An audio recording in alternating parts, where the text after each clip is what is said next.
gospel, with liberty and justice for all.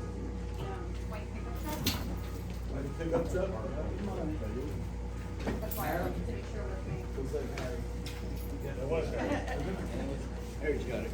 You got it, All right, before we start anything, we have a guest, Mr. Nomura from Maui United Way. Floor is yours. You want to tell us right here? Yeah. Like the agenda said, I'd like to just give you a real quick update on some of the programs that we offer here in Monroe County, including in the water gap here.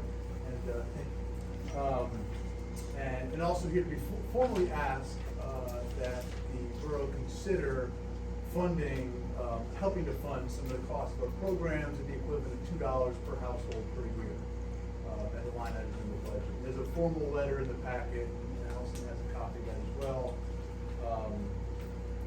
But first I wanted to point out some of the statistics we have. So for those of you who have this table here, this is it's a list that comes from the United Way. It's called the ALICE report. The ALICE is an acronym that stands for Asset Limited, Income Constrained, but Employed. So if you think about it, someone who's in true poverty, as defined by the government, is eligible for a lot of safety nets, typically does not have a job, is not paying taxes.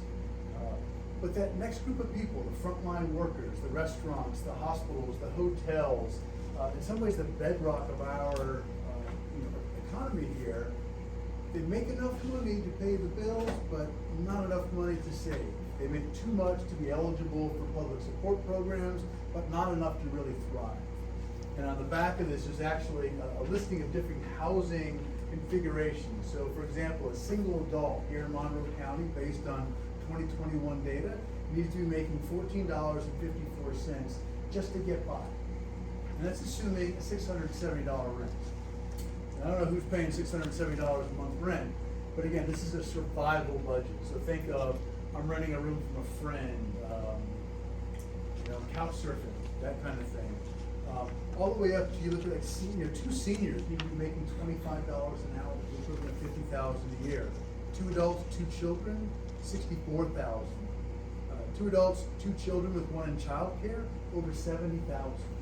And so you think about a typical family configuration, a lot of people in Monroe County fall in that ALICE population. In fact, here in the water gap,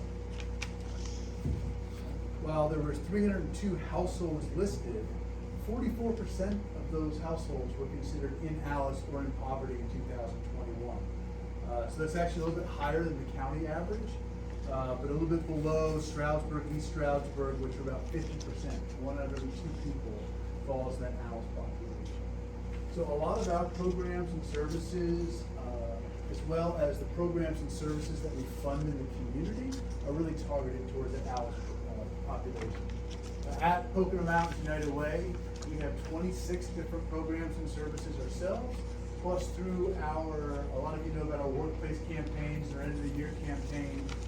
This past year, we funded 13 agencies and 15 programs in those agencies, and we added a new health program. Right, the Boy Scouts got a good bit of money, and I forget the other 2 off the top of my head, but about $500,000 of our fundraising gets reinvested back into the community to support those kinds of programs. And obviously, we rely on funding from private donors, grants, and public sources as well, which is why I'm here to formally make that ask. And I wanted to talk specifically about Pocono Info because Pocono Info is a local information referral service. And if you look at the county strategic plan, I forget which page it's on, but they talk about the importance of the Pocono Info service for the success of the county. In this fiscal year that just ended, and I have the annual report in there, and it is a draft report. The data are good, but it's not as pretty as we normally have it. We're working all of our annual reports now. But we serve 6,155 people in the county. It's about 1 out of every 12 people are benefiting from the Pocono Info service, and yet not everyone knows about it.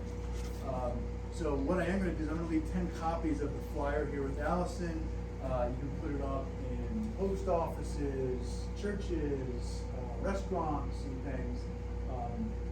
Because a lot of people, it's a gateway to getting the help they need. And not only is it about getting help, it's also about giving help. Almost 10% of our calls are from people saying, how do I volunteer? I have some furniture to donate. So we'll act as the broker and try to get furniture out to families that need it, whether it be the Salvation Army, Women's Resources, some of the other housing-related agencies in our area. So I wanted to make sure you're aware of that. I highlighted a couple of other programs here. So we have this great program from the IRS called the Volunteer Income Tax Assistance Program that we're hoping to grow again. This is where folks of lower income can get their income tax prepared free of charge. And I know last year we were able to bring in 188,000, or this current year, 2023, 188,000 in tax refunds to families that otherwise would not have got that money. So those are federal dollars coming back into Monroe County to be spent here in Monroe County. Last year we also conducted 3,346 early developmental childhood screenings. So we go to daycares and libraries, places where kids hang out that might be in that ALICE population. We check for autism, hearing, vision, speech, and a couple other things with a bunch of partners. That's actually a pretty expensive program, but it helps us help the parents to identify developmental issues before school starts, because problems at 2 and 3 years of age are a lot easier to take care of than if they continue to develop and they aren't caught until age 6 or age 7 when the kids get into school. And we recently just got a big appropriations out of Matt Cartwright's office. So we're gonna be expanding that screening program. We're working with AmeriHealth. You're gonna start seeing their wellness van. We just scheduled one to Giant in East Stroudsburg where the wellness van's gonna roll up. I think the vision screening team's gonna be there. We'll be offering free screenings to all the kids that can get onto the van. So we're gonna be doing more and more that year, this year. And also we do a lot of work with the Emergency Rental Assistance Program and eviction mediation. In fact, I think, let me see here, it says in the water get out. We did at least one invited tax return, and we did at least 20 childhood screenings for people who live here in the water gate. Again, you're the smallest of the 20 municipalities here, so the numbers are gonna be a little bit lower. But we also work on housing. We have an eviction mediation service where our mediator is now actually in one of the courthouses up in Tobyhanna. So she's able to be a third-party mediator in eviction court to try and help keep people housed, while also make sure the landlords are getting their rent and able to pay their mortgage and pay their bills. So those are just a couple of the highlights of the programs that we do. I'm happy to come back and talk more. If you ever want to hear from our head of operations who really knows the programs inside and out, I can bring her. But we humbly accept any donation from the borough, and regardless whether there is a donation or not, we're obviously going to continue to provide services here and look to expand our services. So any promotion that you could help do, putting the flyers out there, referring people to Pocono Info, referring people to United Way, helps us do our mission and help this county best we can. Any questions? I know I just covered a whole bunch of stuff there. So Todd, when you say so that's pretty low. You're looking for, I guess, $604 for what's annual. Yeah. As a contribution. Or whatever, as the housing ebbs and flows, and whatever statistic works for you. This came out of the PA United Way ALICE report based on 2021 data. So it seemed like a reasonable starting point. But Yeah, Todd, you had mentioned about furniture.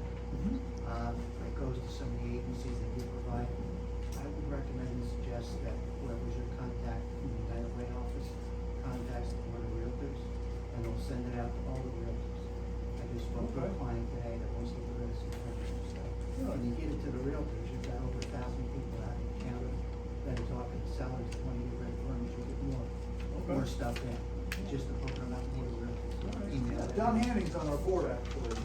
I'll just next Don. Yeah, mention on the doc. Yeah. Yeah, I was the chairman of the Okay. I think we get a lot more, furniture that get thrown away or stationary, they can't come for 2 or 3 months. Stationary, a lot of people are inundated with donations, particularly after COVID. People remodel their houses and things. And sometimes it's like, we have nowhere to store it, so it might be available, but there's no family at that time. It's like, Yeah. you know, Right. Well, if you assess the needs through the different agencies that you guys help and have a contact, you know, get all that stuff out there. yeah, agreed. Because I hate to see it come. And it's not being utilized. Yeah, exactly. But I appreciate you coming in, thanks. Yeah, I appreciate you having me. Anybody out here? Todd, thank you for coming in. Appreciate your time. Yeah, thank you. Have a great rest of the night. Thank you for all you I do. know, exactly. Appreciate it. Likewise. All right. And we have the first public comment period, related to issues, comments, concerns on matters on the agenda. Who would like to be the first person? Yes, sir. I see on the agenda, there's a public hearing for the zoning ordinance on Wednesday, August 16th. Why can't that wait until September? Because wouldn't that require the attorney and the constable to be here? Question is, you wanna know why the meeting is scheduled for August 16th? Public. Right, it's right before the work session, but, I mean, if we're gonna need a constable and have to pay Deb's time, why not do it on the 11th, September? So we can save some money. I don't know, I'm asking. Is that to finalize the zoning orders? Unless you. Well- No, I don't think either of them. They don't need, okay, One of them. No. that's what I needed to know, thank you. All right, any other questions, comments, concerns on the agenda? Tim? It's under old business. The Cherry Valley Road water line project. Aside from the number of easements that you need for out there, how is that any different than what was done over here at Spencer's with the, putting the curb stop in the middle of the yard? That was an issue of not being able to identify the water line. That point, so I'm going back a couple of years, that point in his property was the closest where we could find the line. That's a plastic line that runs from Mountain Road to his house. Yeah, but are we gonna run into the same problem, No, getting an easement? I mean, we know what the CF is out here. there was never an easement created for Tom's property. That was just a matter of extending the service line, or finding the service line where we could. And having a conversation with Tom and him realizing that since curb stop is that much closer into his yard than typically it's right next to the sun, close to the road, that we would have more of a line that we're responsible for. Because right now the borough is responsible for the line from the street to the curb To stop. the curb stop, which That's correct. then you're going on his property. Yeah, if the line breaks, it's our responsibility. And we had that conversation, so, And you don't need an easement for that. no. What if you damage something there and he's not satisfied? Well, that's a conversation with Tom and us, I mean, up to now, there's not been an issue. I just don't want it to end up like the cluster that we have going on down here in Cherry Valley. That's an issue where a water line was run from, I mean, I'm going back 7 years now. I don't know why that location was selected, but it was selected back there to run behind those properties across people's backyards, like 4 or 5 properties, I forget what the exact number is. And it was determined that it would be a lot simpler, and just to back up, that line is falling apart. So it was determined that it would be a lot simpler to run a line parallel to the existing line than to run it along Cherry Valley Road. There's gonna be a lot more money, plus PennDOT would be involved, so we all decided as council to run a line parallel to the existing line, extend the existing service lines, you know, maybe a couple feet to from the existing line to where the new line's going, where the new line's going to be. Right, and I think it was mentioned that, 70, 80 years ago, it was done on a hand substantiate. Right. Well, that sounds like the same thing that's going on up here. No, there was, I think it's just general practice that the borough was responsible for the service line up to the curb stop. Since we couldn't identify the line to close to the street where the curb stop, where we would rather have it, we were able to, and I forget exactly how we found it. Tom might have found the line, because I He think we broke were it. taking a ditch there, or something like He that. broke into it. Right, and at that point, okay, there's the line, let's put the curb stop there. We couldn't ID it from there to the road because it's a plastic line, just because we didn't know where it was. The general, I just don't want it to turn into. no, the general, What you're going on through. yeah, it's a what's whole going on. separate issue. The general practice with service lines is that the borough is responsible for the maintenance of line up to the curb stop, and then the property owned for the curb stop to the house. Yeah, when the curb stop is generally on the road. Correct. Not in- not in the middle of somebody's yard. Sometimes, you know, What's the property name again? Spencer. Spencer. May I say, I think the owner up there is going to cooperate with us throughout all. Well, the current owner, Yeah. You're talking about Tom Spencer? yeah. Yeah. But if he moves. I mean, Okay. it would behoove him not to piss you off because then he doesn't have water. Him or the next owner, It whoever. was a matter of not being able to find where the existing one was, not being able to ID the line. Tom found the line that I digging through it. It's like, okay, here's a line, here's the break, let's put it out. That's what we did, worked out. But we kinda have that going on Oak Street now, because we're not sure if it's a cesspool, cesspool, right? Or if it's hooked up to sewer at my neighbor's house, and now he's gonna have to go to great expense to dig that up to try and figure it out. I don't know what you're talking about. Well, that's a sewer, that's a sewer. It's sewer. This is Yeah. water. It's for the sewer, not the water. We're talking water. Derek doesn't do sewer. Oh, you don't do Yeah, sewer, no, okay. Yeah, we're just talking. That's, any other questions, comments, concerns on the agenda? I just don't want you to fall into that trap No, that's that's all going right, on yeah. out there. It's a separate, we can talk about it later. All right, next, order of business is the treasurer's report. Approval of treasurer's report, including accounts payable. We have a motion to approve the treasurer's report. I so moved. Jack makes the motion. Second. Lisa seconds the motion. Any discussion? All those in favor? Aye. Wait. I'm sorry. So, I'm not sure if if this is the right time or not, but there was a bill that came in from RCAP, thank you, concerning, renewing the contract for them to maintain the electronic, map system. And, it always comes in late, it came in July 25th, and it's always for the next month, so I missed it when it came in, or also didn't remember to get it. That's okay, we budgeted 700 for it, came in at 770. Right. No, it's not a problem.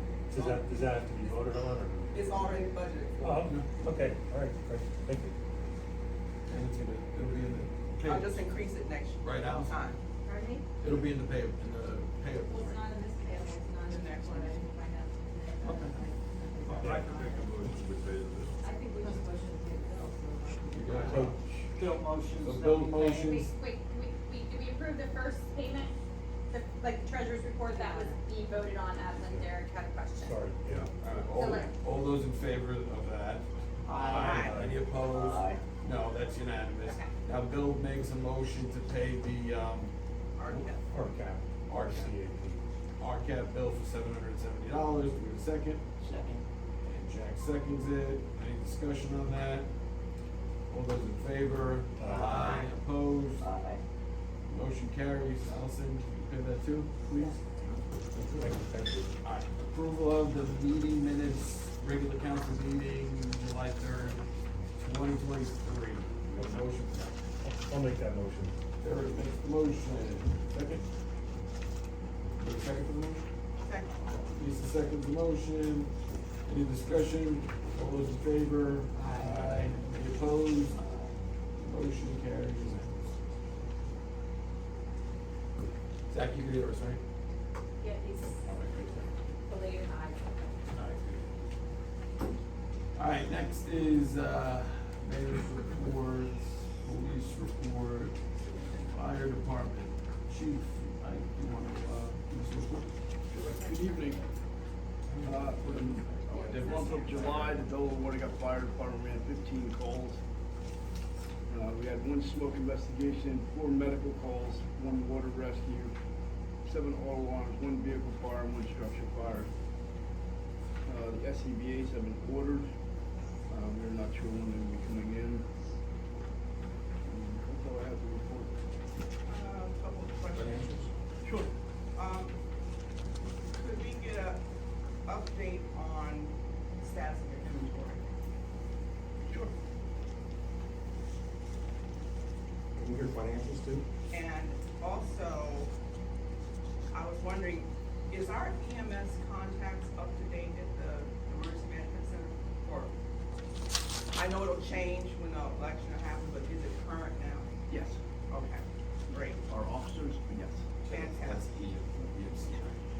yeah. Coordinator contact. You didn't give us EMC report,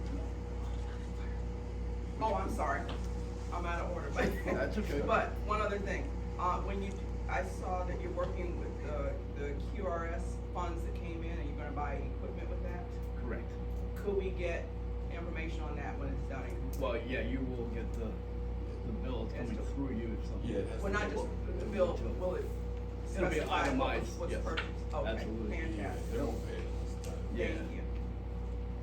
Alright, Howard, you wanna go into the, EMC report? Financial report? Yeah, the emergency, EMC contacts are updated with the county. Great. We did go to, I did attend the quarterly training, and there will be another one coming up. I believe it's, next month. I'll attend again. Do I have the report? Is there any more questions? Very much. Missy is out today, correct? Correct. Alright, so. Is there superintendent's report? No, there's not. No, there's a superintendent report that's out, and Missy's out. Maybe Missy, but we have a report from her department heads and whatnot, so we'll go into that and later. Mike Manter is not here. There is a report for him though. Okay. Solicitor, Deb, you have anything? The only thing I would say is, in relation to the Wednesday, August 16th, public hearing, special meeting, can you just authorize me to advertise that? Alright, It is expensive. so we need a motion to authorize Deb to advertise the public hearing. Who wants to make that motion? I'll make that motion. Derek makes the motion. I can second. Bill seconds the motion. Any discussion on that motion, advertise for the public hearing? All those in favor say aye. Aye. Any opposed? No opposition. Deb, you are authorized to publish. Okay, and we advertise the public hearing for that date, so that has been properly advertised, given to the planning commission, and there's a copy at the law library as well, so. 2 weeks ago, maybe. There's an office that we refer to, because there's statute that requires us to do things for it, so. Any other? Not to speak of during. New business. First item on the agenda for new business is a motion to award road paving bid. Zach, that's you. Hi everyone, feeling under the weather, sorry I couldn't be there in person to talk about this, to move forward with it, but, we spoke at the work session at length. I'm going to quickly refer to our engineer's report, because the engineer's report includes the project award recommendation, from our engineer's input on awarding this project. Yeah, it's on maybe page 3 or something of the engineer's report. And you should have the spreadsheet from Allison. We got, just to recap, we got 3 bids. The low bid was from Barker & Barker. Barker & Barker did not attend the mandatory pre-bid meeting and must be disqualified. they were low bid by like 1% of total project cost, so it was negligible anyway. The other two bids we got were from Northeast Site Contractors and from Cobalt. Northeast came in lower. We had this project designed with a base plan, a base project of repairing and repaving Cherokee with the option to repair and repave Mincy from Shepherd to Caldino, about a third of the length of Mincy, and with an option to repair Shepherd Court from Kimberly down around the cul-de-sac as another option. So we talked at the work session about what we wanted to do. The cost for Cherokee alone was $47,434 change. The cost to add on Mincy brings us up to $73,940 and change, and the cost to do everything is $130,878 and change. Not included in this is $600 in engineering that I believe we were even billed for, and $4,000 to $5,000 more in engineering that has not been invoiced. I think 10% of a project's value using liquid fuels can be used to pay for engineering. So if I'm correct, that means we would use like a 13,000 liquid fuels for engineering. So we don't have to necessarily touch our already overspent engineering budget for this. But that would add about $5,000 to $6,000 onto the total cost that we'd be taking out of liquid fuels, which is at approximately $195,000. We didn't reach a strong consensus at the work session, as I recall, if we should, cut a portion of the project. I've kind of personally come to the thought that we should just do it all. It's not going to be cheaper to do it next year. And if we do it all, we're mobilizing once, which is like mobilization, which is $4,000. So, anybody have any thoughts or anything before motion? Could you run down that list of everything? Okay. It's on, Okay. there's a breakdown. Yeah. We are looking at the Yeah, middle I- column of pricing that is headed up by 100% at the top of the Northeast. Right. And you can see it is itemized, it is very detailed. There will be milling, there will be base repair where needed, and a full repaving, multiple layers to build these road surfaces back up. So Zach, Cherokee, 47,000 is just for Cherokee then, right? Yes. 47,400. Just for Cherokee. And then the 26 is just for Mincy. That is to add Mincy on to Right. Cherokee as an additional 26. We didn't get pricing to do just Mincy or just Shepherd Court.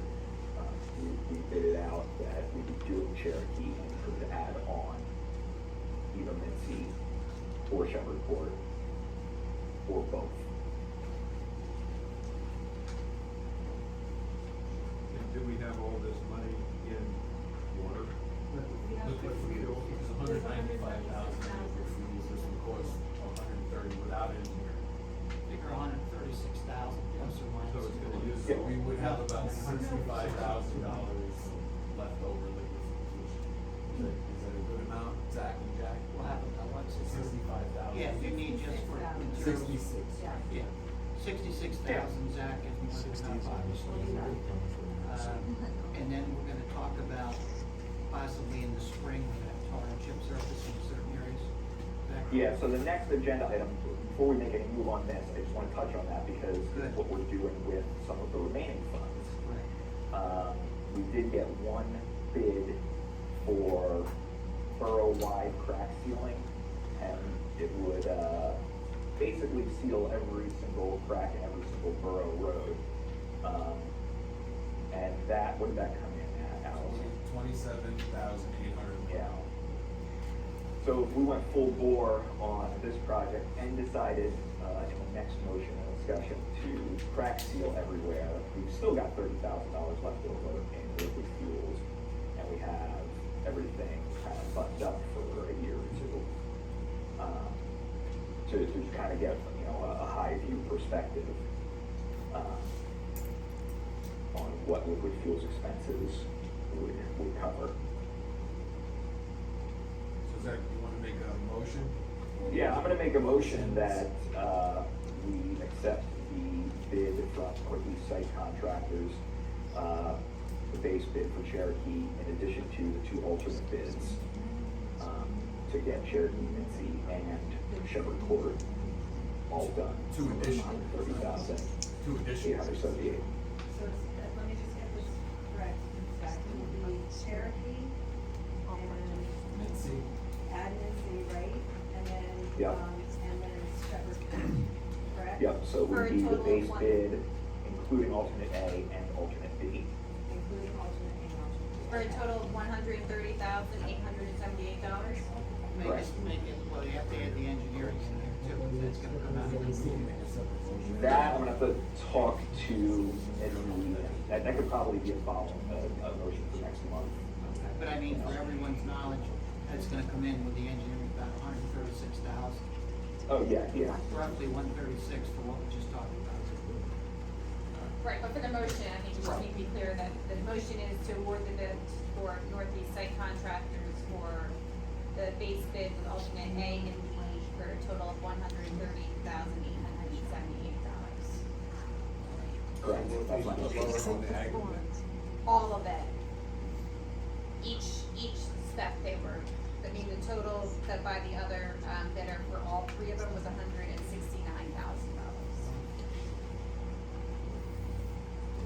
Zach made the motion. Yes, so we have a second. I'll second. Alright, so Jack makes a motion, Jack seconds the motion. Do we have any further discussion on the motion? All those in favor say aye. Aye. Any Aye. opposed? Alright, motion carries unanimously. The bid is awarded to, Northeast Site Contractors. Do we let them move forward with the writing? Yeah. Is the approximate time when they're gonna do it? Jack? Before the end of this season, I would have to look up and let you know. But we can, post, put on Savvy Citizen and that kind of stuff when we know that they're coming to the borough. Give everybody a heads up, put it on the door, put it on the post office. Let me see, I think it had to be completed by October 15th this year.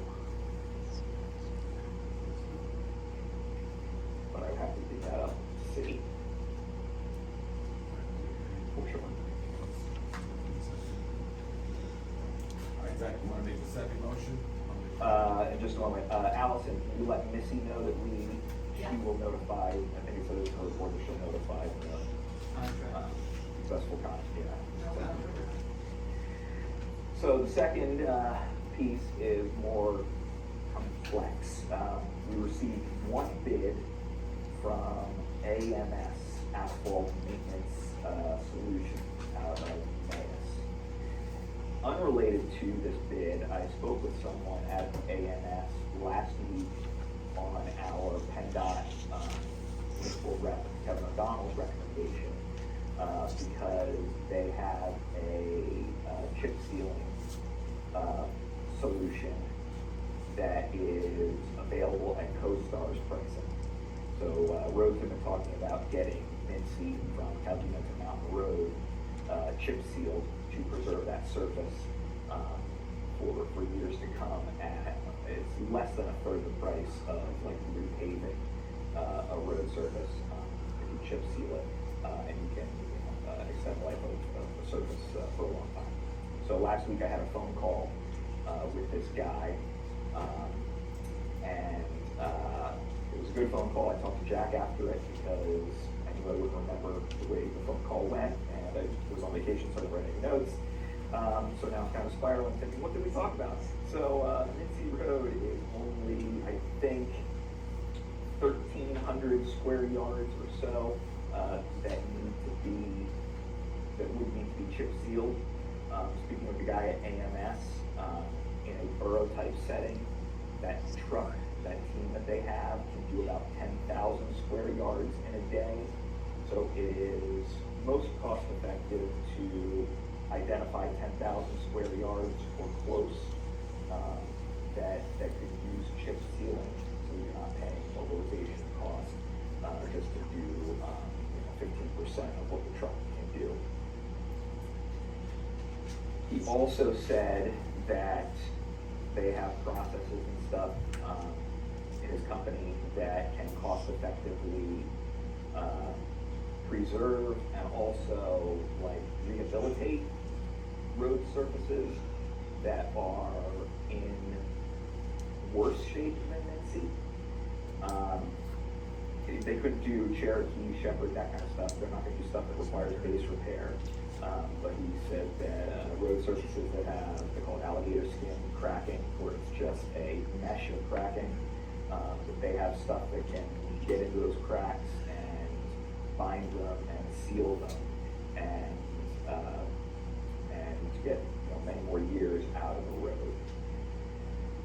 So I'm kind of conflicted about awarding a crack sealing contract for every single crack in this borough, when we might have better options out there for similar prices. So this time, unless somebody else wants to make this motion, I say we table it for a month. We might be running out of season on this, but I think the rest of our roads could survive another year. It gives us more time to get educated and make a better presentation of what our options are. So I don't want to throw $30,000 or so at rubberized crack seal all over the borough. Might have better things. So Zach, so this would be for all the other roads that we didn't talk about in the first bit? Every borough road. Every borough road. It's on It's on. Oh. page 2. The only mistake on there is it says Shepherd Court, it should be Shepherd Ave. It's the measurement, What's that, Shepherd Avenue or not Shepherd Ave? Oh, okay. I have to agree 100% with your idea of postponing it until we learn more.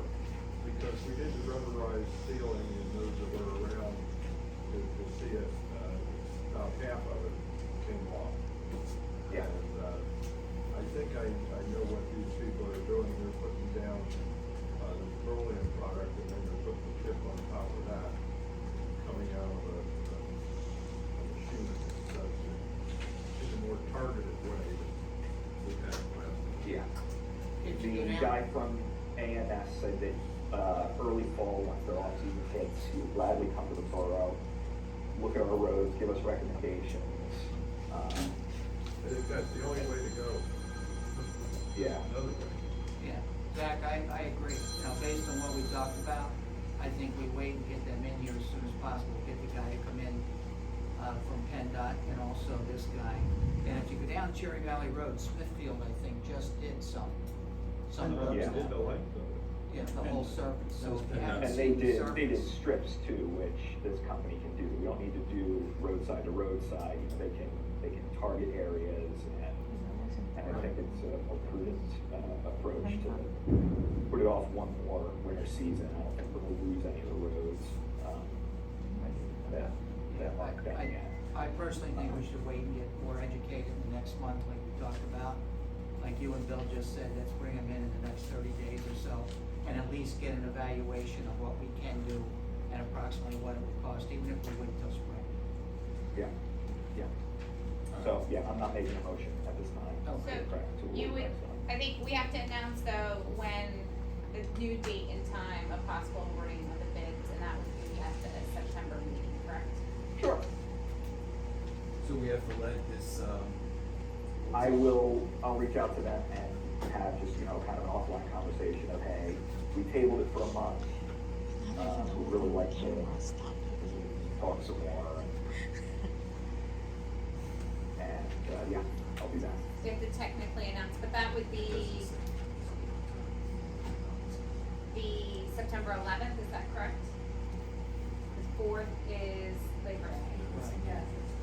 So September 11th, but the word would be, possibly later voted on the September 11th. Alright, so Rose's recommendation is to table this for now to the September 11th meeting, and then hopefully by then we'll have more information, make a better informed Yeah, decision. make a more informed decision. Got it. Thank you, Zach. Well, Thank let's, you, Jack. just to be official, and so it's Zach's making the motion to table it to the September 11th meeting. I'll second. So moved. Zach makes the motion to table, this bid, and Jack seconds it. Any further discussion? All those in favor, aye. Aye. Any opposed? Motion carries unanimously. Our next on the agenda is, discuss motion borough fireworks ordinance C7. Okay, we've had some discussion, at the work session and prior to that regarding, adopting a fireworks ordinance for Delaware Water Gap. And at the last meeting, we discussed the state's updated fireworks, rules, which, dealt with the consumer fireworks, which are the ones that you can use around your home. Those rules included no less than 150 feet from a building, which includes your own building and any other property. No using alcohol, no throwing fireworks at anyone. And then they gave specific days and hours in which you could use consumer fireworks, which is really important to us because we have people setting them off at various times. And I will read to you what the state allows in their fireworks. Memorial Day from 4 o'clock to 10 o'clock, July 4th from 4 o'clock to 10 o'clock, and then there's some adjustments if July 4th is in the middle of the week. They give you a day before or a day after. Labor Day, 4 o'clock to 10 o'clock, and December 31st, 4 o'clock to 11:59, and then January 1st, midnight to 1, so they extended with another hour for New Year's celebrations. Now, I did a bit of research as to what our surrounding municipalities were doing, because we weren't clear and we wanted to ask the solicitor whether or not we could eliminate, professional or commercial fireworks at all. And we weren't clear as whether we could actually eliminate that in our municipality. But I did do the research on Stroudsburg and Middle Smithfield. Their requirements are quite extensive. All of them require a permit, of course. Stroudsburg 20 days in advance, responsible party and qualifications of the person setting them off, the site, date, the time, the storage, the site plans, all this would have to be provided to a zoning officer.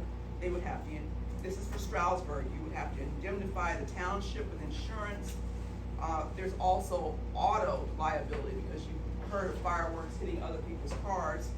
A $50,000 bond, inspection to determine the risks, which would be done by the zoning officer, and to notify the fire company and allow the municipality to know if the fire company will be present.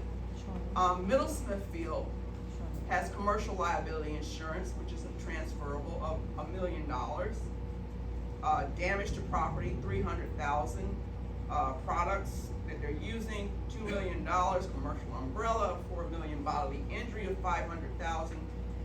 Additionally, insuring the township. I mean, it's extensive requirements for commercial fireworks. Our question was, given that we don't have, well, we have maybe one area possibly to actually set off commercial fireworks, could we eliminate it, or are we required to have an area in the, or specific requirements that it could be done? Well, first of all, the borough does have a displayed fireworks ordinance, don't they? I did find it. Zoning officer. Yeah, Andrew said he could. We prepared one back in, I have it in my car and I'm not going out to get it right now. I've looked, Okay. I've done extensive, like, I've looked everywhere. I think it was like 2019, 2018. Okay. If it comes down between now and then, and I don't have anything that tells me whether or not it was approved, I don't know for certain, but it would have a date on it, and so we could, I think it was advertised, so I can look at that and let you know, and we can Okay. look through here. Yeah, cause I looked at Minutes meeting and minutes such. too. I looked at meeting minutes, so. Okay, well, there was a draft, at least there was a one prepared back in 2018 or so, for commercial display ones.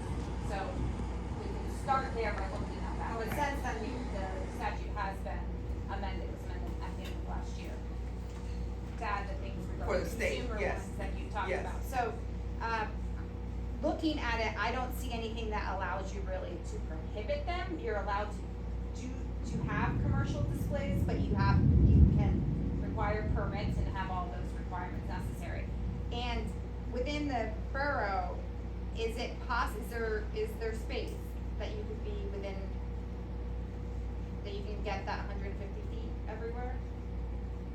That's the problem that we're dealing with, given. Well, because the question is, I mean, that's a question for your zoning officer, because if you can't meet that 150, you can prohibit the consumer displays. So we need to determine, is there any location, because the requirements that are written in the other townships and municipalities, when you say 150 feet, it's 150 feet from anyone else's property, but also 150 feet from your own property. So it has to be, it's quite a boundary there that has to be, given, and we are really concerned about the trees, the Yeah, I mean, fire hazards. Because it does provide that if a municipality may prohibit the use of consumer fireworks, if the use of the consumer fireworks within the municipality cannot comply with section 1155, which is within 150 feet of a building or vehicle, whether or not the building or vehicle is owned by the user or the consumer fireworks. That's the consumer fireworks. Right. So we need to determine that, but we also want to determine whether or not we have the display fireworks ordinance. Yes, we need, yeah. Whether it was approved, and whether or not we could eliminate it if we wanted to. Okay. I have a draft electronically. Yeah, but what number was that? It's just a draft, it's not a signed copy, it's from 2018. Yeah, so So- that's probably what I have too, so I don't know what happened, maybe minutes, we can look back around the time, maybe it'll tell us what happened. Or we can search Todd's email to see if there was discussion that kind of told us what. That was in between. Do you remember? Anyone else? I remember us discussing it, I don't remember ever passing anything for that. Does anyone know why we didn't? No, I don't remember why we didn't. Okay. I'll go through the meeting minutes and see. But what- we're also concerned with, there was Derek, can you a, send that to me, please? Pardon? Can you please send me Yes, that I will. draft? Yep. Thank you. there was a large display of what appeared to be commercial fireworks done the last 4th of July. And it was a big concern for the residents because it went up behind houses. It was very close and we had no information on it. We don't know who was doing it, what they were shooting off. See, so just not having looked at it, my thought is, one, if consumer ones have to be within 150 feet, you do have requirements as to what, as other municipalities have as to requirements for commercial displays, and if there's question, those requirements could be met by someone within the borough because of the size of the borough. Right, so we need to outline, and then the bottom line question is, can you actually eliminate commercial displays in your municipality? Are you allowed to do that? We will check into the boundaries and the locations. I think we have to be clear, that's part of the reason I'm asking Mike for a opinion. He gives, well, he said he couldn't find any ordinance. No, about whether you can fit the 150 car. So we'll confer with the zoning officer to determine if we were to have a Someone other than just saying. commercial display, is there a location within Delaware Water Gap that would fit? Yes, but also safety? in relation with consumer displays, can they meet the 150 Okay, then requirement? I'll ask about both. Then should the distance be greater if it's right next to a chemical plant? Yes.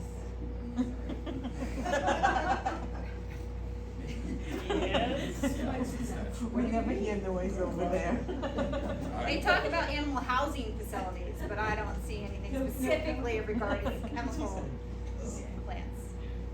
Alright, so Lisa, you're gonna email Mike Manter to see if there's. I will speak with him and ask about all the safety requirements for both types of fireworks and whether or not we have any sites within the borough that could safely meet those standards. Comply with the statute, you have the statute, right? Yes. That will comply with the statute. If not, then we can prohibit it outright. If That's he fine. says we can't comply with it, then we can prohibit it outright. That's where I'm going with that, trying to figure that out. So that's what I have on that. think you were given false information about North Smithfield. Okay, I'm next on the short-term, are you ready? Oh, you done with the, Yes. are you done with the I fireworks? was referring Anybody else, back to everybody else, information. good on the fireworks? Alright, next is, discuss motion to adopt resolution increasing short-term rental permit fee, currently at $100. Okay, so I've done some research on, after talking to Mike Manter, our zoning officer, who told us that the fee that we were proposing was way too low to actually, maintain and manage a short-term rental, program. And so I started to look at some other municipalities to see what they had, and I looked at Stroud Township, which has a short-term rental fee of initially $400.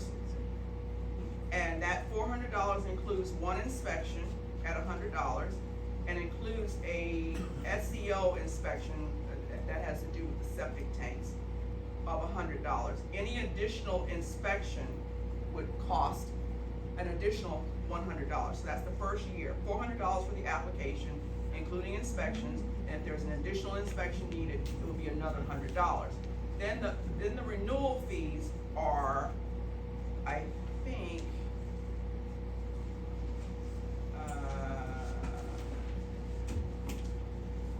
no, let me check, I'm sorry. It's 500 the initial year, and 400 each year following that for renewals.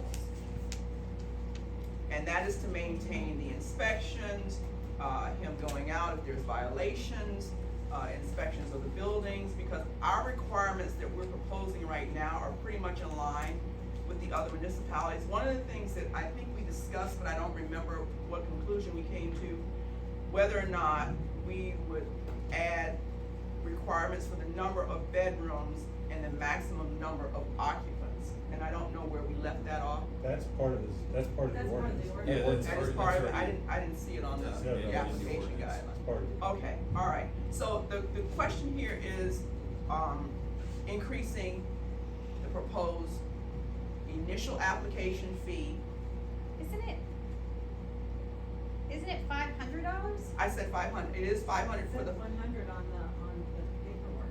What paperwork? I'm looking at The the, application says $100. That's where it currently is. I was looking for meeting minutes to see where we voted on it, I can look again. Cause I thought initially it said 500, but then the one that I got said 100.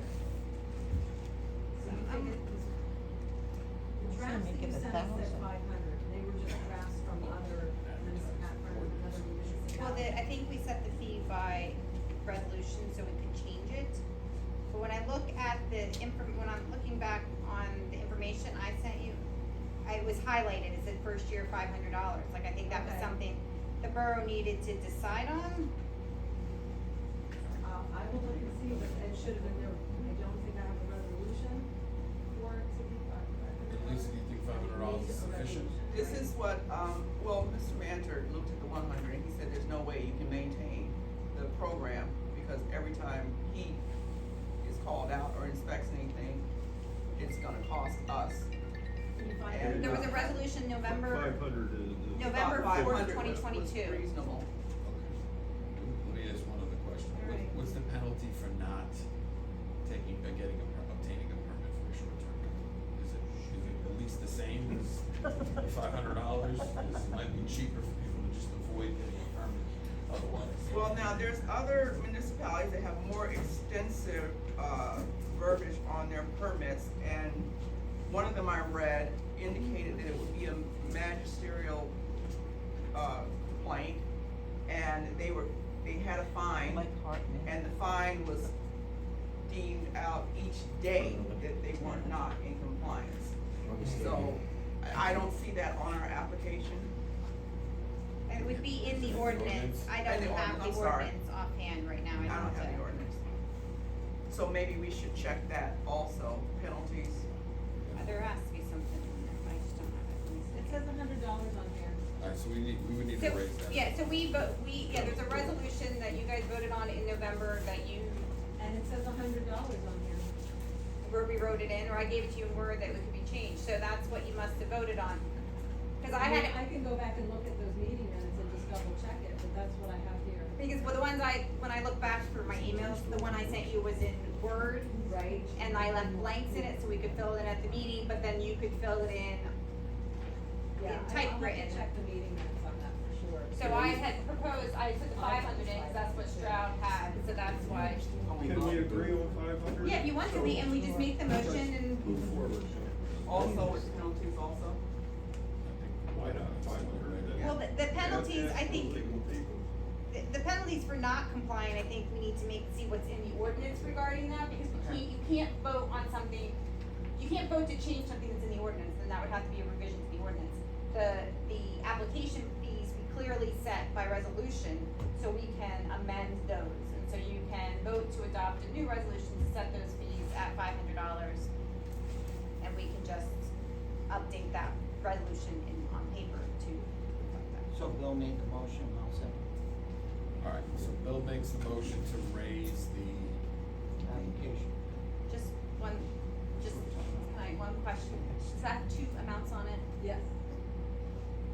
The It's 500, 500. application fee, and what's the second one? Renewal fee maybe? Renewal fee, you wanna keep it the same, no, Let 500 me just- as well? It says, yeah, renewal application, new application is 100, renewal is 100, so you want 500 and 500. Yeah, I'm just clarifying to make sure you want 500 for both. Yes, Okay. yeah. okay, so Bill makes the motion to raise the application fee and the renewal fee from $100 to $500. In both cases. And, Jack seconds the motion. Do we have any further discussion on that? Does, anybody out here have any questions about that? Because it's not really specific on the agenda. How many people actually applied for one of those permits, like in the past The year? exact number is 0, I think. That's what I don't think we thought. have any permits yet, or any permit applications. Well, that doesn't mean that they're not doing it. Yeah, I think Right. that's, True, that's but what no, we need to start. Means they are doing it. Exactly. We have enforcement issues which we're gonna have to deal with. Alright, so all those in favor of the motion that Bill made? Aye. Aye. Any opposed?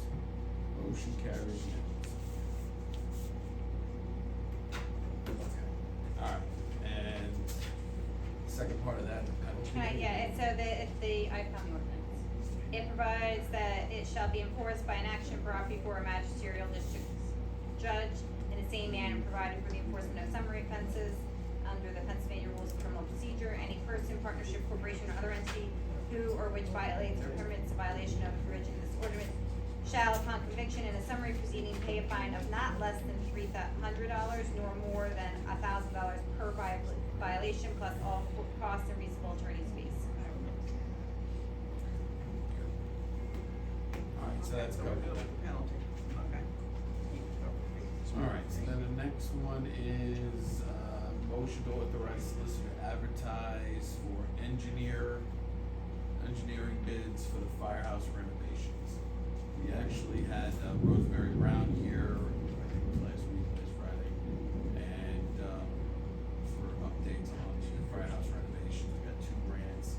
We need her to advertise for engineering so that we can start getting the contractors. So we need, solicitor advertised for that. So we need a motion to do that. Hold on, go ahead, John. I'll make that motion. Alright. Does someone prepare all the bid docs and stuff? We have all that? No? Yeah, there was. Okay. I'm gonna talk this way, okay. Yes. Alright, Alright, Yes, yeah. Jack makes the motion to authorize the solicitor to advertise for the engineering bids for the firehouse renovation. Do we have a second? I'll second. Derek seconds. Do we have any discussion on that motion? All those in favor, say aye. Aye. Any Aye. opposed? Motion carries unanimously. Alright, discuss motion to join Monroe County Association of Townships and Caddo. That's this. Okay, so the Monroe County Association of Townships is reforming. They were, the Monroe County Association of Townships was, not active for a while, and they are reforming. They are working on their bylaws, which should be ratified soon. And I've attended 2 of the meetings upon invitation. Now, it's an association for townships, but they are also allowing boroughs to join along with other officials. The borough would not be a voting member, and the fee for the membership is $100 a year, but for a borough, it would be $50 a year because we're not voting members. Now, I know that we have the Association of Boroughs, which is very good for information, regulation, laws, reaching back to them for guidance, but the majority of their activity is in central and western PA. And this particular organization of townships is right here with our surrounding municipalities that we confer with, use their documentation to build our own. And it also includes our representative, our senator, and our congressman in each of these meetings.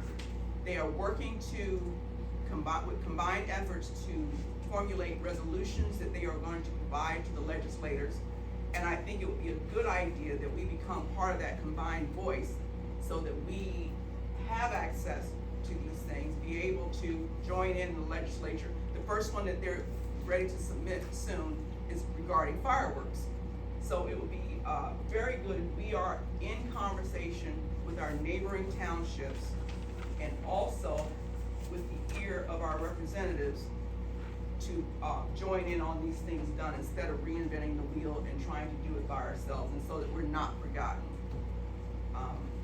So if you all would like to join, we can do that once they are finished with their bylaws and they're up and running, which should be very, very soon.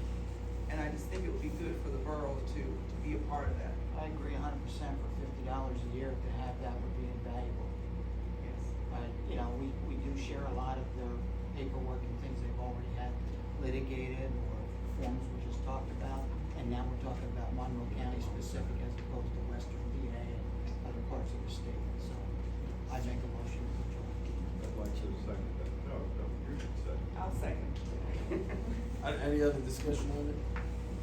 The only issue that I have, and I think for $50 it's you know, it's a good deal too. It's just, I don't like the fact that they don't give boroughs a vote, that we don't have a say. That they want us to do equal work as our counterparts, but then at the end of the day, we get shut out, we're not able to vote on things. So we really don't have a voice. We're hopeful that they would consider what we have to say. They had an option, and I've spoken to Annette Atkins, who was reforming this, and she's contacted me a number of different times on this. And I told her we could have, she could have made a hyphen for the boroughs that had equal footing to the townships. Why we treated it second place is there's small boroughs in our county, and they're just treated poorly. I just didn't appreciate that, but for $50, you know, if you wanna go, with the understanding that at the end of the day, when they call for a vote, we don't get a say. Actually, I don't think that's the case at all, because if we are there as an active party and we're part of the committees that are writing the resolutions that go to the legislators, that is our vote right there by participating, by hearing, by having the information, by putting our concerns into those resolutions. I don't need to raise my hand and vote if I'm helping to write the resolutions. So I think that we need to be there, we need to be heard, we need to hear what everyone else is doing, and I think it's a good idea. It's a good point, Lisa. If for $50. Yeah, I think for $50 it's a good point, but But I'm just saying, I don't know if it's exactly fair to us, because No, We'll Jason, find Let out. us vote, We'll find but out. either which way. maybe we can get $50 them called the Monroe County Association of Townships and Boroughs. I already asked that, and I already asked them to make it a hybrid, and they don't want to. They said, go to the Association of Boroughs if you want to make a vote, or say, or form one here with the other three boroughs.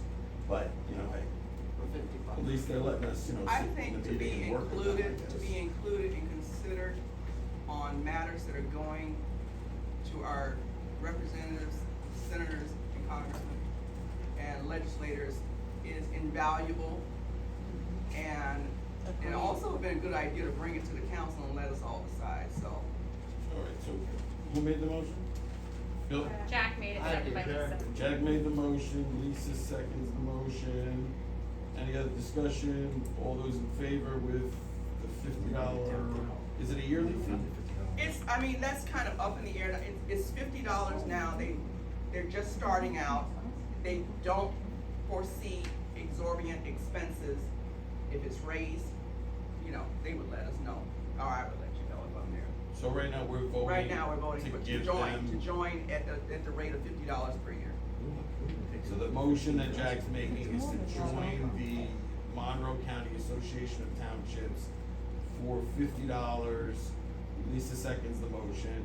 Any further discussion? All those in favor say aye. Aye. Aye. Any opposed? Motion carries. Unanimous. All right, and I think that concludes new business. On the old business, stormwater management ordinance, Missy's not here, and I don't think we have any updates. I talked to Missy about it last month, when a lot, what we discussed is that a lot of municipalities are just not increasing the setbacks from what they were from the original, they're not adopting the new larger setbacks. When Delaware got enacted their original ordinance, they did not put any setbacks in.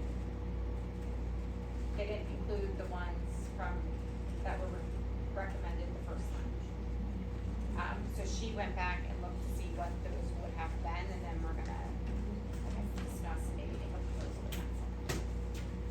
Okay, So, but we have had conversation about it, her and I, since last meeting, to be continued on. yes. Cherry Valley Road Waterline Project, any updates on that, Derek?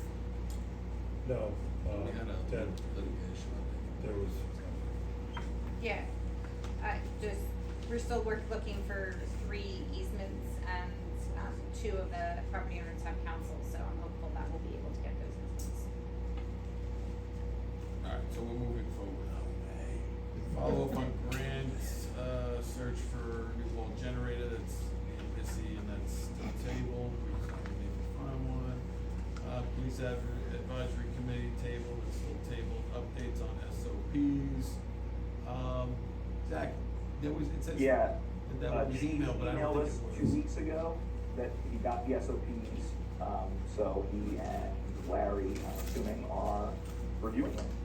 Yeah, the police, the only thing is the police report says it was emailed to us, but I didn't see it, but, you know, I imagine eventually, you know, we'll get a chance. You might have forgot, you Well, would Right. forget Larry. she gave me, copies of it, and I lined it, put it in a notebook. Alright, so we can come and take a Council should approve those, look. Okay, no Yeah. problem.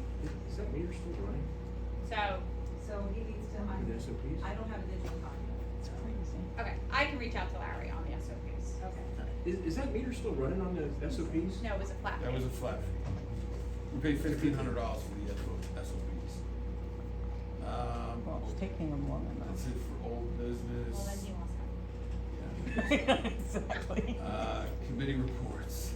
Does anybody have a committee report they want to give? Yes, budget and finance.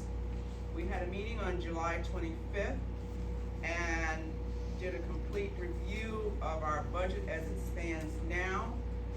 As I said before, the budget and finance is a moving learning process. And one of the things that you've heard me be concerned about are engineering costs, which is no fault to the engineer, it's just unanticipated expenses. But one of the things that I've learned and we've discussed, that we must keep in mind that when we budget for projects, the unforeseen expenses expenses can be more than the actual project itself. I can give you an example. We did the handicap ramp at Broad and Main. I think that was like a $500 job, but the observation for the ADA ramp was $532. The Act 167, at the time of the meeting, our expenses were up to $2,467, and we're still pondering it. The Gulf Station storm sewer issue was estimated at $7,500. At the time of our meeting, the engineering cost is $4,695, and we haven't touched that orange cone yet. What I'm trying to explain to you, and again, it's not any problem with the engineering, it's just that we have to keep in mind that when we're doing these things, that just getting the permits, just getting the ball rolling before we can even do anything can sometimes be more than the project. The electronic speed signs that we got the grant with Larry and the chief, we got that at no cost to us. But the permits that we've been trying to get from PennDOT has cost us $2,795 so far at that time of the meeting. Put them up with that. And we're still paying fees, we're researching the generator, and that's expensive. So please keep in mind, and it's a learning process, because when we do this next budget, we're going to look at the projects, the things that need to be done, and try to anticipate. But you can never know when PennDOT sends you back and forth for permits, that you gotta pay for those billing for those things being done. So keep in mind, when you see money and what we budgeted for and what we vote and agree to do, sometimes it can be twice as much as, even if we get money, get a project done for free, it can sometimes cost us more than that free. So, these are the things that we're learning. We're getting ready to start working on next year's budget. I'll have to make sure everyone, please submit when I reach out to you, when we reach out to you for what you need and things that are anticipated. We have a capital improvement plan down here for Delaware Water Gap. Building and roads was very good at adding on to that for electrical for the building that's needed. In the meantime, the basement floods up to inches of water. So I've set aside a small amount of money that we got from a settlement just to explore what's going to be needed to done to, one, to remediate the water that's pouring in, and the idea of actually fixing our foundation and budget, which who knows if I'll still be alive when we do that, but we'll look into it. So these are the things that we're dealing with financially. Still looking for grants to get these things done, and that's why going to the meetings with the other townships is helpful, because you got the ear of all those people there, and we can be in their face on a regular. So that's budget and finance. Is there anything else, Bill and Allison, that I missed? That's very good. Thank you. Anybody else, committee reports?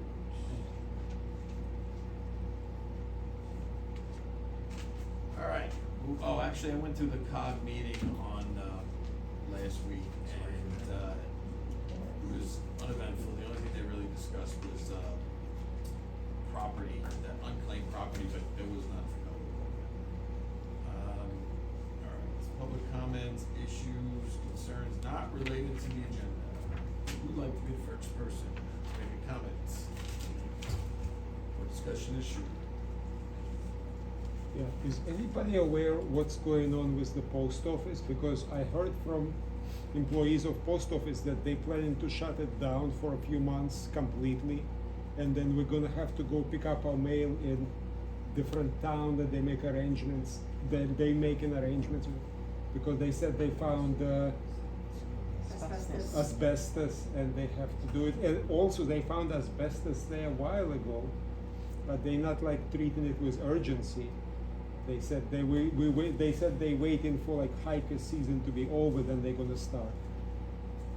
But soon, soon they will shut down this post office for like a few months. I had not heard anything about that. I have Well, I heard it from employee Yeah. at the post office. That's the rumor going around. Yeah, it's not a rumor, it's No, what yeah. they. Well, the borough didn't receive any notice yet. Well, that is a concern, right, so they did not communicate anything like officially to anybody. All right, so we'll have to look into it Unofficially, I heard it's gonna take about a month. to And remediate they've the got asbestos. the rafters underneath the floors. When they inspected it after the last car crash on the other side of the building, they're not good. They're not connected to the foundation. You mean the floor joists? The sill plate? The floor joists, Yeah, so, so they're gonna have to replace the floor joists. They said they think it's gonna take a month. They were originally told that we would have to go to Stroudsburg because East Stroudsburg is closed, and they're all going to Stroudsburg. So they negotiated that we will be able to go down and get our mail in Shawnee. They think that it's gonna take a month, maybe less. You have a start time, Ian? Huh? You have a start time? They push just to make sure that all, you know, people send packages to this post office for people on the trail.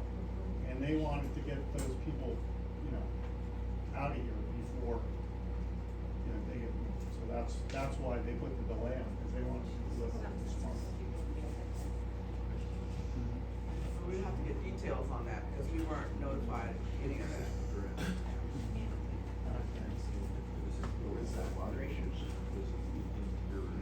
Did you wanna, I mean, you wanna segue into, I mean, we'll have to look into the post office issue. Do you wanna segue into talking about it? Sure.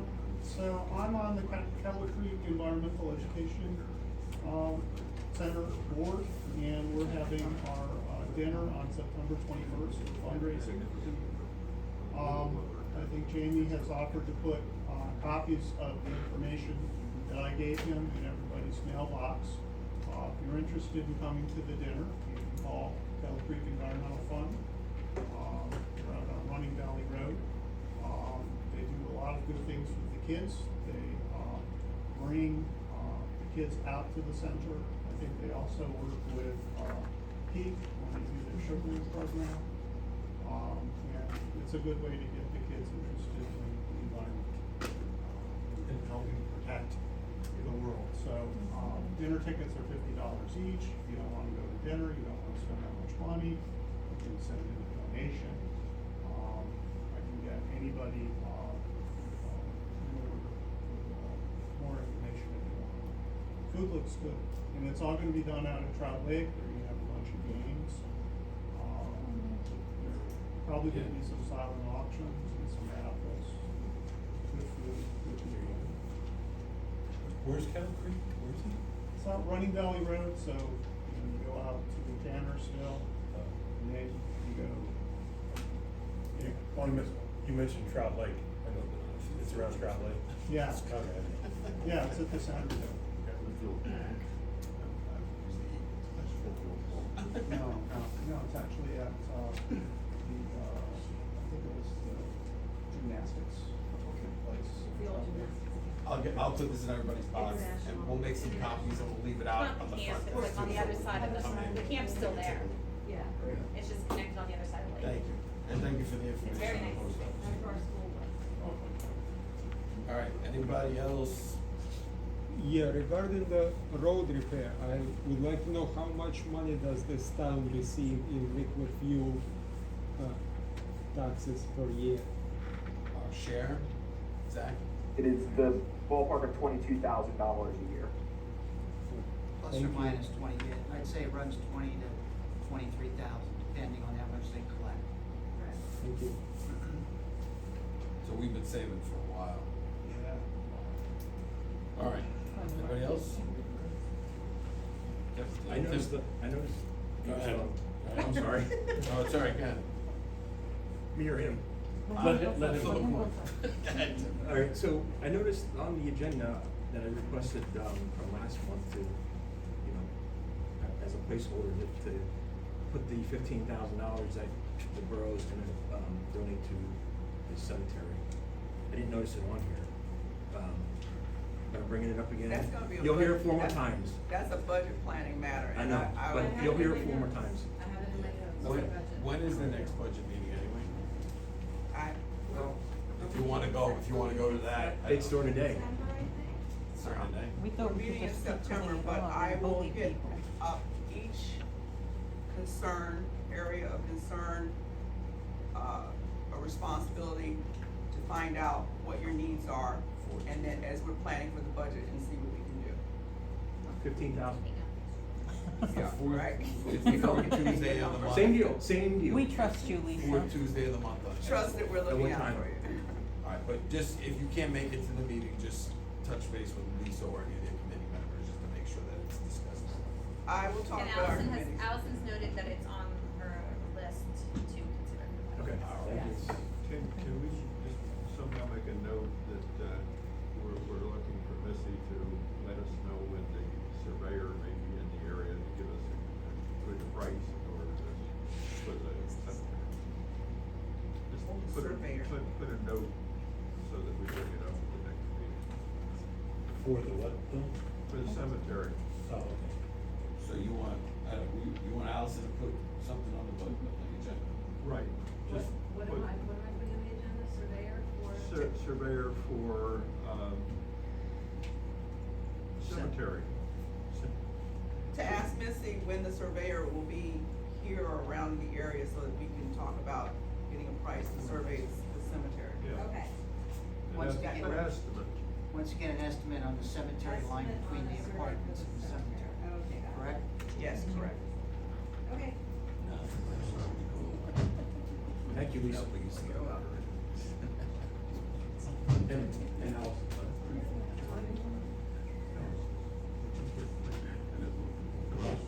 Anybody else? Thank you. My name is John Petrizzo, and I'm here to speak about something that's very important to the entire Eastern Poconos. And the only person of my age that could remember some of these things, I believe, is Mr. Shoemaker. He looked out the same window I did. What about this guy? What about Bill Buzzard? Mr. Shoemaker looked out the same window I did for years. Beautiful downtown Bushkill. Anyway, as time goes on, I kept track of things, I watched things, and our area is one of the most beautiful places on God's green earth. We have mountains, rivers, streams, hunting and fishing, cool summer nights, warm summer days. This became one of the biggest tourist destinations in the universe. This was made by an old friend of my parents, Dario Bellardi, the honeymoon capital of the world. People from all over the world honeymooned in the Poconos. Anyway, in the late '60s, we hit some droughts, and they decided to build the Tox Island Dam, and as you know, it was never built, and it turned into this Delaware Water Gap National Recreation Area. And all of a sudden, I started to watch how things started to change, and the most significant change that I've seen was in 2003 when John Donahue became the superintendent of the Delaware Water Gap National Recreation Area. And in 2008, he did away with the Citizens Advisory Committee. All of a sudden, roadway up on 209 dropped 6 inches. Whoa, my God, it's fallen into the river. It's closed for 2 years. That roadway's been falling into the river for 3 centuries before the entire country was born. Next, gonna close the bridge in Bushkill. Now, I know a little bit about bridge building. You fix one side, you open that lane, you fix the other. Nope, not this outfit. They closed the whole road to do a monolithic pour from left to right, June, July, August, and part of September. Now I'm starting to think, you couldn't ruin the economy around here better if you did it on purpose. Now we go to March 17th, 2021, and 209's closed down to, quote, assess a drain pipe. Mr. Booth here is one of the best people I've ever heard when it comes to roads. I'll tell you how to assess a drain pipe. You clean the catch basin out and you clean the pipe out. And then the water won't get in there and freeze. Like I told Jack Tagey 3 months before your road washed out over here. Jack, if you don't cut those trees, you don't clean those catch basins, and you don't take the stuff out of the shoulders, you're gonna kill another person like you killed a part-time worker of mine named Jason when he was coming home at night from Portland and a tree fell on his head, and that road's gonna wash out. 3 months later, woof. Now, they put it back together, I go down there, I go, you didn't cut the trees. But guess what? Now it hit me. It hit me like a ton of bricks.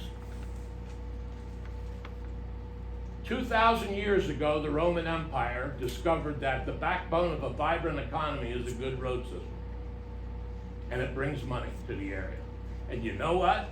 There's people that I know that are sitting back, running this area into the dirt to pick up certain property at the right price because somebody's light bulb went on. Instead of running that train from Scranton to New York, if you go down here to exit 28 Howard Boulevard and you run that train over this way, not much. And when that train comes, all these people that bought these dilapidated bars and fixed them up, or bought the property at the right price, and the only sad part of it is, we're all suffering because the backbone of a vibrant economy is a good road system. Right now, I've been in contact with a lot of people, and I've printed these hats up. Make Bushgill great again, bring back the Citizens Advisory Committee. I would like this organization to consider what I said and make a decision on your support for this Citizens Advisory Committee. To give you one other little tidbit. The first meeting I attended was Montague. Up in Montague, they have a boat launch which is closed on the weekend and open during the week. Now, think about that. Closed on the weekend, open during the week. Why don't we go to Sandy Hook, New Jersey, close that beach for the summertime, and then open it up in the wintertime? There was a saying that a famous American once said, and he said it to Forrest Gump. Are you dumb or just plain stupid, Gump? Bring back the Citizens Advisory Committee. Once you bring that back, you'll have a say in 77,000 acres, $9 million of your money, and we'll see how long it takes those guys to get you a permit to open that road once they have to come into the Citizens Advisory Committee and show what congressional law or that they are basing their permits on. For any of this, assess a drain pipe, guess what? Fairy tales. I thank you for your time and your consideration, and you can get these hats at Patrizio's Restaurant, beautiful downtown Bushgill, located smack dab at the center of the universe.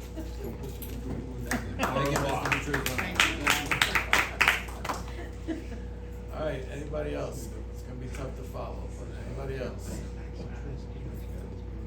I did actually have a question. Mr. Patrizio? No. I'm Reed, it is the center of the universe. We got the notices about break-ins of cars on Shepherd, Cherry Valley, and Mountain. Has anything come of that? That anyone else has heard? I mean, we don't have the police. Chief Roberts was here last week, and he spoke to residents who were affected by the break-ins. The cars were all unlocked. So we put on Savvy Citizens, and we strongly suggest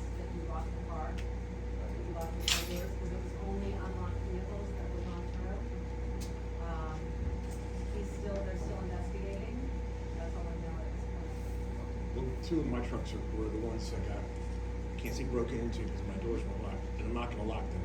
Because I'd rather them open the door, find nothing, than to break my window to find nothing. There was a chainsaw in the one, in the back of the one, there was a GPS in the other one.